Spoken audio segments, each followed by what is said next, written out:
Hello friends. आज की video में हम डिस्कशन करेंगे अबाउट मित्सुनोबु रिएक्शन। मित्सुनोबु रिएक्शन एक्चुअली होती क्या है कि ये एक प्राइमरी और सेकेंडरी अल्कोहल का कन्वर्जन होता है। प्राइमरी और सेकेंडरी, ये याद रखें, टर्शियरी अल्कोहल की बात नहीं हो रही, primary and secondary alcohol. Primary और सेकेंडरी अल्कोहल का कन्वर्जन डिफरेंट डिफरेंट प्रोडक्ट्स के अंदर, वो कोई भी न्यूक्लियोफाइल हो सकता है, चाहे तो हमारे ईथर बना सकते हैं, थायो ईथर बना सकते हैं, एस्टर्स बना सकते हैं, थायो एस्टर्स बना सकते हैं, सम सेकेंडरी अमीन, टर्शियरी अमीन हम सिंथेसाइज कर सकते हैं with the use of Mitsunobu reaction. अब मित्सुनोबु रिएक्शन का कुछ एक इंपॉर्टेंट चीज है, जैसे कि ये रिएक्शन जो है एक इंपॉर्टेंट चीज, प्राइमरी और सेकेंडरी अल्कोहल दो ही सब्सटेंस, स्टार्टिंग सब्सटेंस प्राइमरी हो अल्कोहल हो और सेकेंडरी अल्कोहल हो, उन्हीं के साथ ये रिएक्शन होती है, नंबर एक। नंबर दो, जो न्यूक्लियोफाइल हम यूज कर रहे हैं, चाहे वो अल्कोहल है या कुछ और है, थायो अल्कोहल है या फिर आपका कोई एसिड है या आपका कोई अमीन है, जो भी हम यूज कर रहे हैं वो इतना एसिडिक उसके अंदर प्रोटॉन होना चाहिए, वो इतनी बेसिक अमीन, इतना बेसिक मोइटी होनी चाहिए, इतना एसिडिक उसके अंदर प्रोटॉन होना चाहिए कि उसकी पीके वैल्यू 12 या उससे कम हो। अगर उसकी पीके वैल्यू 12 या उससे कम नहीं होती है, उससे ज्यादा रहती है, तो उस केस में क्या होता है कि जो हमारा बाई प्रोडक्ट इसका बनता है, di ethyl azo di carboxylate का जो बाई प्रोडक्ट बनता है, डेड एक रिएजेंट है जो मित्सुनोबु रिएक्शन में यूज होता है, तो वो बाई प्रोडक्ट क्या करता है, वो रिप्लेस कर देता है गुड लिविंग ग्रुप जो triphenyl phosphine oxide, triphenyl phosphine के साथ मिलकर ये प्राइमरी और सेकेंडरी अल्कोहल बनाते हैं, तो उसको रिप्लेस कर देता है और एक बाई प्रोडक्ट बन जाता है instead of our desired product. तो इस चीज को ध्यान में रखेंगे कि जो न्यूक्लियोफाइल हम यूज कर रहे हैं रिप्लेसमेंट के लिए, गुड लिविंग ग्रुप के रिप्लेसमेंट के लिए, वो इनफ एसिडिक होना चाहिए, उसमें एसिडिक प्रोटॉन अवेलेबल होना चाहिए जिसकी पीके वैल्यू अराउंड 12 हो या उससे कम हो, उससे ज्यादा नहीं होनी चाहिए। ये एक इंपॉर्टेंट चीज है। तीसरी इंपॉर्टेंट चीज, मित्सुनोबु रिएक्शन के लिए बहुत हार्श कंडीशन की रिक्वायरमेंट नहीं होती, ये बहुत माइल्ड कंडीशन में रिएक्शन हो जाती है, 0 डिग्री सेंटीग्रेड से रूम टेम्परेचर पर ये रिएक्शन आपकी हो जाती है। ठीक है, एक इंपॉर्टेंट चीज ये है। और जो जब हमने इसमें बहुत सारे वेरिएशन हुए, एस्टर एसिड का एज ए न्यूक्लियोफाइल यूज करके हमने एस्टर बनाया, alcohol as a nucleophile use करके ईथर बनाए, और आपका थायो अल्कोहल हमने एज ए न्यूक्लियोफाइल यूज करके थायो ईथर्स बनाए। इस तरीके से हमने बहुत सारे रिएजेंट बनाए, लेकिन जब हमने अमीन को एज ए न्यूक्लियोफाइल यूज किया, अमीन को, प्राइमरी या सेकेंडरी अमीन को जब हमने एज ए न्यूक्लियोफाइल यूज किया, तो वहां पर ये जो मॉडिफिकेशन किया था कि अमीन को भी हम एज ए न्यूक्लियोफाइल यूज कर सकते हैं, ये मॉडिफिकेशन किया था फुकुयामा ने। तो फुकुयामा ने जब ये मॉडिफिकेशन किया तो मित्सुनोबु के साथ उनका नाम भी जोड़ दिया गया और उस मॉडिफिकेशन को कहा गया फुकुयामा मित्सुनोबु। ठीक है, तो मित्सुनोबु रिएक्शन जो सबसे पहले 1967 में ओयो मित्सुनोबु ने डिस्कवर की थी और उन्हीं के नाम पे इसका नाम मित्सुनोबु रिएक्शन रखा गया। इसमें आप देख रहे हैं कि एक यहाँ प्राइमरी अल्कोहल या सेकेंडरी अल्कोहल, ये दो चीज हमने ली है, उनका रिएक्शन हम एक किसी न्यूक्लियोफाइल के साथ करा रहे हैं। ठीक है, इस न्यूक्लियोफाइल के साथ करा रहे हैं in presence of triphenyl phosphine. इसको क्या कहते हैं हम? Triphenyl phosphine, phenyl phosphine. ठीक है, और रिएजेंट है हमारा डेड डाई इथाइल, इसको हम क्या नाम देते हैं? Di ethyl azo di carboxylate. ठीक है भैया, ये हमारा रिएजेंट है जो यूज होता है मित्सुनोबु रिएक्शन में। अब डाई, इसके अलावा डाइड भी लोग यूज करते हैं, डाइड, तो उसमें क्या होता है, डी आई जो है, डीई की जगह डी आई जो हो जाता है वो डाई आइसोप्रोपाइल, आइसोप्रोपाइल। ठीक है, तो ये रिएजेंट है जो यूज होते हैं मित्सुनोबु रिएक्शन के लिए। तो मित्सुनोबु रिएक्शन का यूज जो है डिफरेंट डिफरेंट काइंड की मेडिसिनल केमिस्ट्री में, डिफरेंट डिफरेंट काइंड के ड्रग सिंथेसिस में हम इसका यूज करते हैं। ठीक है, आइए इसकी मैकेनिज्म को एक सिंपली वे में देखते हैं। ठीक है, मैकेनिज्म इसकी थोड़ा लॉन्गर है, तो हम उसको एक सिंप्लीफाइड वे में हम उसको बनाते हैं मैकेनिज्म को, इसकी मित्सुनोबु रिएक्शन की मैकेनिज्म। तो मैकेनिज्म के लिए हम क्या करेंगे,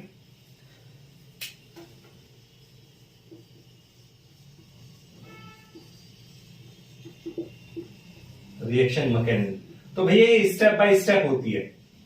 अब जो फर्स्ट स्टेप होता है उसमें क्या होता है, ऐसा नहीं कि डायरेक्ट अल्कोहल रिएक्ट कर गया आपका या डायरेक्ट न्यूक्लियोफाइल रिएक्ट कर गया, नहीं ऐसे नहीं होता, ये स्टेप बाय स्टेप होती है। तो सबसे पहले आपका जो डाइइथाइल एजो डाइकार्बोक्सिलेट रिएजेंट है उसको, अब फॉस्फीन है वहां पे, उस पर lone pair of electron triphenyl phosphine है, फॉस्फीन इजीली क्या करता है कि रिएक्शन कर लेता है जो भी weaker bond, weaker pi bond होता है आपका डाइइथाइल है। तो स्टेप 1 में आपके क्या होता है, हम स्टेप 1 स्टेप बाय स्टेप लिखेंगे। तो आपका ये क्या है, ATO CO N double bond N CO OET, ये डाइइथाइल एजो कार्बोक्सिलेट है। इस पर क्या होगा कि ये PH3P इसके जो लोन पेयर है वो यहां पर अटैक करेंगे, ठीक है, और ये बॉन्ड यहां माइग्रेट करेगा। तो स्टेप 1 में क्या बन जाएगा हमारा, ETO2CN, ये PPH3 और यहां पर आ गया नेगेटिव चार्ज, देन CO2ET। ये हमारा एक इंटरमीडिएट बन गया। अब ये इंटरमीडिएट जो है ये स्टेप 2 में जाएगा, स्टेप 2 में जाएगा और ये क्या करेगा, अब ये इतना बेसिक, इतना इनफ बेसिक है कि ये प्रोटॉन एब्स्ट्रैक्ट कर सके कहां से, हमारा अल्कोहल जो हम रिएक्ट करा रहे हैं फर्स्ट स्टेप में, जो हमने सपोज कोई अल्कोहल लिया, तो सेकंड स्टेप में ये रिएक्शन कहां जाएगी, स्टेप 2 में। अब ये reagent ETO2C and PPH3 and negative CO2ET, जो हमारा अल्कोहल हम यूज कर रहे हैं, अब क्या होगा कि ये यहां पर और ये लोन पेयर यहां पर शिफ्ट हो जाएगा और हमारा क्या मिलेगा हमें,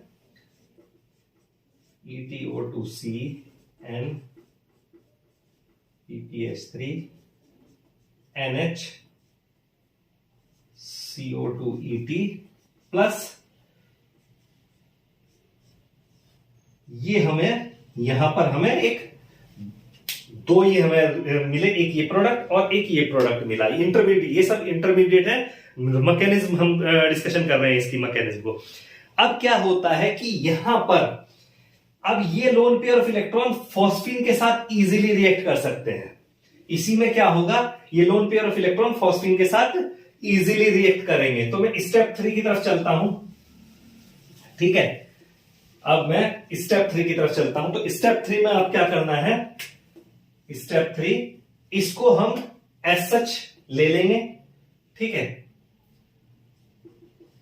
ETO2C and PPH3 and H और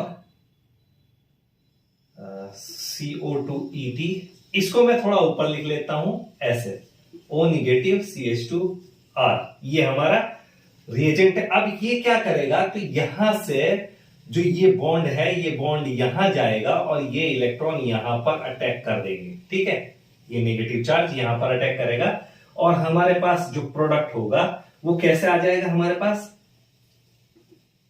ETO2C, ध्यान दीजिएगा यहां पर आ गया नेगेटिव चार्ज NH और CO2ET प्लस हमारा क्या बना यहां पर R CH2O PPH3।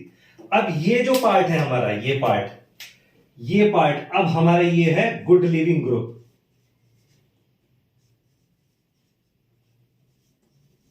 Good leaving group, क्योंकि अल्कोहल डायरेक्टली नहीं निकलता है, उसे हमें गुड लिविंग ग्रुप बनाना पड़ता है। तो ये हमारा हो गया गुड लिविंग ग्रुप। अब स्टेप 4 में क्या होगा, अब स्टेप 4 में जब हम स्टेप 4 की तरफ जाएंगे तो स्टेप 4 में क्या होता है कि अब ये इनफ प्रोटॉन एब्स्ट्रैक्ट करने के लिए बेसिसिटी इसकी इनफ है। तो स्टेप 4 में ये क्या करेगा, जो न्यूक्लियोफाइल हमारा वहां पर मौजूद है, चाहे तो वो अल्कोहल हो या अमीन हो या एसिड हो या थायो अल्कोहल हो, जो भी है न्यूक्लियोफाइल होगा, तो मैं उसको जनरलाइज NUH करके लिख लेता हूं, ठीक है। तो जनरलाइज करके मैं लिख लेता हूं उस न्यूक्लियोफाइल पर, अब ये अटैक करेगा न्यूक्लियोफाइल पर, ETO2C and नेगेटिव NHCO2ET और मैं यहां पर लिख लेता हूं HNU। ये बॉन्ड यहां माइग्रेट करेगा और ये इलेक्ट्रॉन इसको ले लेगा और हमारे पास क्या आएगा, जो निकल के आ जाएगा EtO2C NHCO2ET plus nucleophile with negative charge. Okay, तो अब ये एक हमारा बाई प्रोडक्ट है, ये हमारा एक बाई प्रोडक्ट है रिएक्शन का। ठीक है, अब ये न्यूक्लियोफाइल नाउ अब ये अटैक करेगा इसके ऊपर। ठीक है, अब ये न्यूक्लियोफाइल स्टेप 5 में जाएगा। मैं स्टेप 5 को लिखता हूं। ठीक है, स्टेप 5 को लिखता हूं मैं।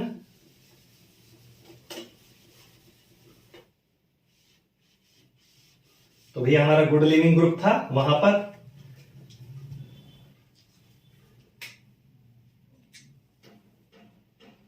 स्टेप 5 में RCH2O PPH3। ठीक है, अब इस पर अटैक करेगा हमारा जो ये न्यूक्लियोफाइल है, न्यूक्लियोफाइल नेगेटिव चार्ज, ये का अटैक करेगा यहां पर और ये बॉन्ड जाएगा इसके साथ यहां पर और ये यहां पर। देन क्या होगा हमारे पास RCH2NU, ये हमारा प्रोडक्ट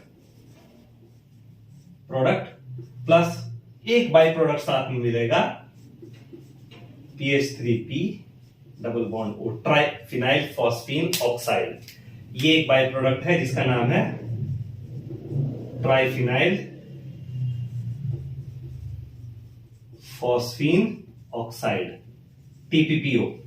ठीक है, शॉर्ट में इसको हम बोलते हैं TPPO। तो इससे हमें क्या पता चला कि इससे हमें ये ही पता चला कि इस रिएक्शन में ये इसकी रिएक्शन की मैकेनिज्म है।